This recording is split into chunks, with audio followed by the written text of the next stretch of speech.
Okay, here's a short tutorial of how to use the GPS coordinates from the website listing here.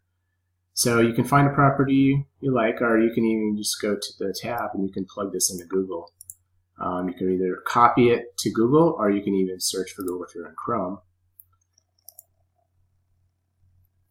And what we do, we put the address at the road, the GPS at the road, and then on the listing we put the four corners, so you can actually map out the property. So here's how you would find this property. You can even just copy and paste that directly, and you get the same thing. Also, if you click on the website listing for that property, I put an interactive map for each one, so it will show you the lot lines for all four corners. So if you scroll down the page, here's the interactive map for the four corners, and you can even view full screen there. And you can go ahead and zoom out, zoom in. You can see what's around it. You can see the power poles nearby. You can see, the general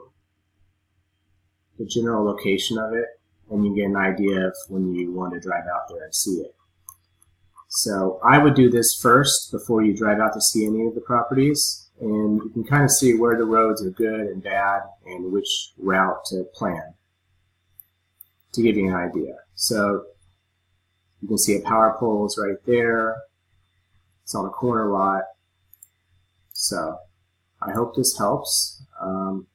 If you go down here, you can also, when you're at the property, you can take the four corners. You can plug these into your smartphone or your GPS, and you can walk the lot, actually. A lot of them aren't staked yet, but if they are staked, then you can use those too. But this is the one easy way to do the GPS coordinates. And you can do the corner. Let's just search Google. Okay, so northwest corner of that lot. And if you notice, you go to the street view, it actually gives the aerials of the actual lot lines, so you can get an idea too. And like always, if you have any questions, just send me an email. I hope this was a little useful if you're not familiar with GPS coordinates. Thanks.